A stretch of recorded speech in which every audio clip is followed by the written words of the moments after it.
నమస్తే, welcome to our channel. గత కొన్ని రోజులుగా కూడా పవన్ కళ్యాణ్ ని విజయ్ ని పోలుస్తూ కొందరు కొన్ని వ్యాఖ్యలు చేస్తూ ఉన్నారు. మరి ఇటువంటి నేపథ్యంలోనే పవన్ కళ్యాణ్ గారు కూడా దానిపైన క్లారిటీ ఇవ్వడం జరిగింది. అయితే ఈ వ్యాఖ్యలను ఉద్దేశించి అంబటి రాంబాబు పవన్ కళ్యాణ్ గారి పైన పెట్టినటువంటి ట్వీట్ ని ఏ విధంగా చూడాలి తెలుసుకునే ప్రయత్నం చేద్దాం. దీన్ని విశ్లేషించేందుకు మనతో పాటుగా ఉన్నారు టీడీపీ రాష్ట్ర అధికార ప్రతినిధి అప్పసాని రాజేష్ గారు. నమస్తే సార్. నమస్కారం సార్. గత కొన్ని రోజులుగా కూడా వైసీపీ నేతలు కానివ్వండి, మరికొందరు కానివ్వండి, అక్కడ టీవీకి అధినేత విజయ్ గెలిచినప్పటి నుంచి కూడా దమ్ము ధైర్యం అంటే ఇది, ఇలా ఒంటరిగా పోటీ చేయని చెప్పి సలహాలు ఇస్తూ ఉన్నారు. మరి ఈ సలహాలపైన నిన్న పవన్ కళ్యాణ్ గారు కూడా స్పందించడం జరిగింది. అయితే ఈ వ్యాఖ్యలను కూడా వ్యంగ్యంగా మాట్లాడుతూ అంబటి రాంబాబు గారు ఒక ట్వీట్ చేశారు. అసలు నువ్వు పార్టీ ఎందుకు పెట్టావో సీఎం కావడానికి కాదు, ఎవరో సీఎం కావాలి అంటూ అంబటి రాంబాబు పెట్టినటువంటి ట్వీట్ ని ఎలా అర్థం చేసుకోవాలంటారు? ఇప్పుడు వాస్తవంగా రాజకీయాల్లోనే కాదు, దైనందిక జీవితంలో కూడా మనిషి అన్ని విజయాలు సాధిస్తూ ఉన్నప్పుడు, అతను తలపెట్టిన పనులన్నీ విజయవంతం అవుతూ ఉన్నప్పుడు చెప్తారు కదా, 3 పువ్వులు 6 కాయలు అని చెప్పని. నిత్య కళ్యాణం, పచ్చతోరణం, ఇట్లా శుభసూచకంగా జీవితం గడుస్తూ ఉన్నప్పుడు ఎవరైనా సరే మా అంతటి మొగాళ్ళు లేరు అని చెప్పని అనుకుంటారు. నువ్వేం చేసినా కలిసి రావటంలా, నువ్వు ప్రయత్నం చేయటానికి కూడా పరిస్థితులు సహకరించటంలా, నీ కుటుంబాన్ని గడుపుకోవటానికి కూడా ఇబ్బంది పడతా ఉన్నావు. అటువంటి పరిస్థితుల్లో స్థితప్రజ్ఞత ప్రదర్శిస్తూ, అంటే మెంటల్గా డిప్రెస్ అవ్వకుండా, అయ్యయ్యో ఎక్కలేని కష్టాలు నాకు వచ్చేసినాయి అని చెప్పని అధైర్యపడకుండా, అక్కడ ఆ పరిస్థితుల్లో కూడా ఎవరైతే ధైర్యంగా ఆ ఉన్న సిచ్యుయేషన్ హ్యాండిల్ చేస్తారో వాళ్ళు హీరోలు. అన్నీ సవ్యంగా ఉన్నప్పుడు అందరూ మొగాళ్లే. ఇవాళ వైసీపీ పార్టీ ఏర్పాటు జరిగిన తర్వాత 2024 ఎన్నికల్లో అత్యంత ఘోర ఓటమి ఎదుర్కొన్నారు. పార్టీ ఏర్పాటు నాటి నుంచి, పార్టీ ఏర్పాటు జరగగానే కాంగ్రెస్ పార్టీ ద్వారా సంక్రమించిన ఎంపీ పదవికి జగన్మోహన్ రెడ్డి, ఎమ్మెల్యే పదవికి ఆయన తల్లి విజయలక్ష్మి గారు ఇద్దరు రాజీనామా చేసి ఉప ఎన్నికలు ఎదుర్కొన్నారు. ఈయనకు 5 లక్షల మెజార్టీ వచ్చింది, ఆమెకు 1 లక్ష మెజార్టీ వచ్చింది.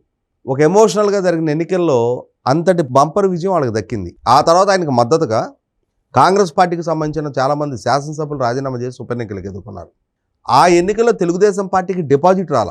ఇటువంటి పరిస్థితుల్లో 2014 అసెంబ్లీ ఎన్నికలకి ఇంకా జగన్మోహన్ రెడ్డికి కేక్ వాకే, నల్లేరు మీద నడకే, ఆయన అలా అధికార బాధ్యతలు చేపట్టేపోతున్నాడు అని చెప్పని రాష్ట్ర విభజన జరుగుతున్న నేపథ్యంలో రాష్ట్రానికి రాజధాని ఎక్కడ పెట్టాలో కూడా వాళ్ళు ఊహించేసుకొని అక్కడ భూములు కూడా కొనుక్కున్నారు.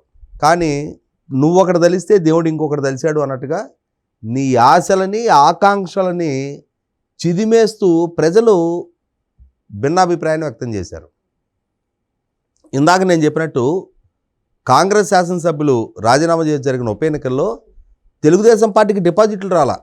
కానీ సాధారణ ఎన్నికల దగ్గరికి వచ్చేటప్పటికి ప్రజలు జగన్మోహన్ రెడ్డిని కాదు అని తెలుగుదేశం పార్టీని నెగ్గించారు. అదే 2019 దగ్గరికి వచ్చేటప్పటికి జగన్మోహన్ రెడ్డి ఏది ఆశించాడో అది నెరవేరింది. 151 స్థానాలతో నీకు అధికారం దక్కింది. ఎప్పుడైతే అంతటి ఘన విజయం అతనికి దక్కిందో అక్కడి నుంచి వాళ్ళ హావభావాలు, వేషధారణలు, వాళ్ళ భాష, వాళ్ళ ప్రవర్తన అవన్నీ ఎంత విశృంఖలత్వానికి చేరినాయో మనం చూసాం. 2024 ఎన్నికల దగ్గరకు వచ్చేటప్పటికి అదే ప్రజలు, అదే రాష్ట్రం, అవే పార్టీలు, కానీ ప్రజలు చిత్తుగా ఓడించి ప్రతిపక్ష హోదా కూడా లేకుండా 11 స్థానాలకు పరిమితం చేశారు. ఈ క్రమంలో మరి 2019 ఎన్నికల్లో పవన్ కళ్యాణ్ గారు ఆయన కమ్యూనిస్టులు, బహుజన సమాజ్ పార్టీతో కలిపి అలయన్స్గా పోటీ చేశారు. మెజార్టీ స్థానాల్లో జనసేన పార్టీ కంటెస్ట్ చేసింది. ఒకే ఒక్క రాపాక వరప్రసాద్ గారు రాజోల్ నుంచి నెగ్గారు. పవన్ కళ్యాణ్ గారు కూడా తాను పోటీ చేసిన భీమవరం, గాజువాక స్థానాల్లో కూడా ఓడిపోయారు. ఇక్కడ ఇందాక మనం ప్రస్తావించుకున్న వైసీపీ 11 స్థానాలకు పరిమితమైన ఓటమి. ఈ రెండో పక్క 2019లోనే తాను పోటీ చేసిన 2 స్థానాల్లో కూడా పవన్ కళ్యాణ్ గారు ఓడిపోయిన తీరు. ఈ 2 సందర్భాన్ని పోల్చి చూద్దాం. ఇంతటి ఘోర ఓటమి ఎదుర్కొన్న పవన్ కళ్యాణ్ గారు సహజంగానే ప్రజలేమనుకున్నారంటే, అరే ప్రజారాజ్యం అనుకున్న ఫలితం ఎప్పుడైతే దక్కలేదో ఆయన తీసుకెళ్లి కాంగ్రెస్ పార్టీలో మెర్జ్ చేసేసాడు ఎవరు, చిరంజీవి గారు.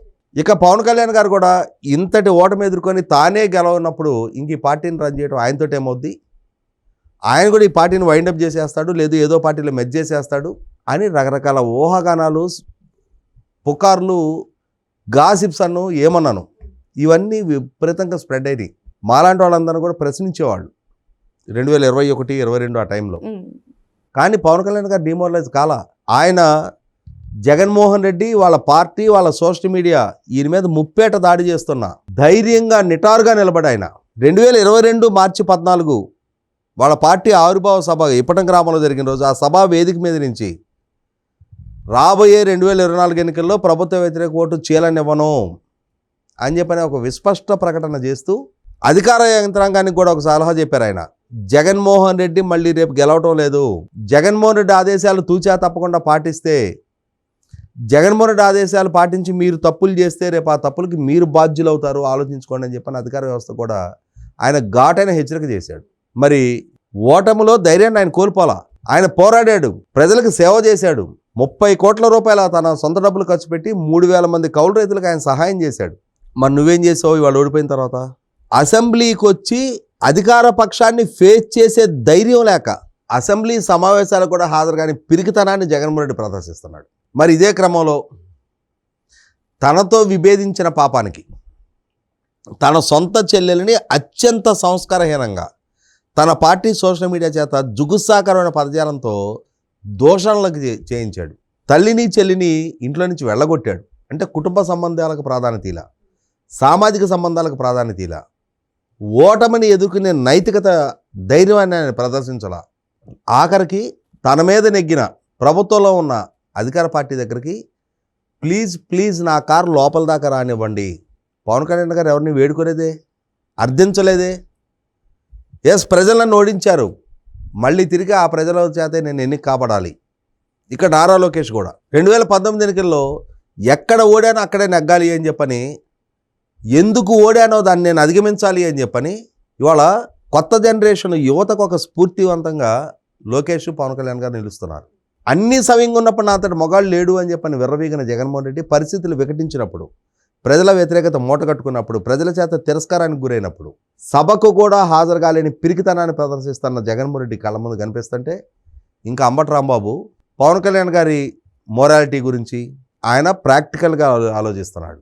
ఇక్కడున్న రాజకీయ సమీకరణాల దృష్ట్యా తాను సొంతంగా పోటీ చేస్తే 2019లో ఎదురైన పరిస్థితులు గుర్తెరిగి అలా సొంతంగా పోటీ చేయడం అనేది మీకు అడ్వాంటేజ్గా కాకూడదనే ఉద్దేశంతో ప్రభుత్వ వ్యతిరేక ఓటు చీలకుండా ఉండటం కోసం తనను తాను తగ్గించుకొని తన పరిధిని ఆయనే కుదించుకొని కూటమి నిర్మాణానికి సహకరించి ఇవాళ అంతిమంగా సాధించింది ఏంటంటే జగన్మోహన్ రెడ్డి అనే ఫ్యాక్టరు రాష్ట్ర రాజకీయ ముఖచిత్రం మీద ఉంటుందా ఊడుతుందా అనే స్థితి కల్పించాడు. కాబట్టి ఎలా అయినా సరే పవన్ కళ్యాణ్ గారిని రెచ్చగొట్టాలి, కూటమిలో విభేదాలు సృష్టించాలి, తద్వారా అయినా సరే 2029 ఎన్నికల నాటికి తమకు ఏదైనా కొద్దిపాటి మనుగడైనా దక్కించుకోవడానికి ఆస్కారం ఉంటుందని చెప్పని ఒక రకమైన దింపుడు కళ్ళం ఆశతోటి వైసీపీ నాయకత్వం పనిచేస్తుంది.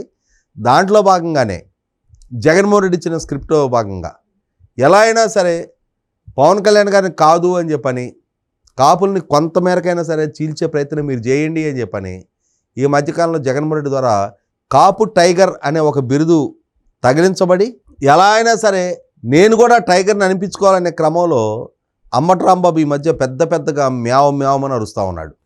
ఓకే, మరో అంశంతో మళ్ళీ కలుద్దాం. Thank you sir.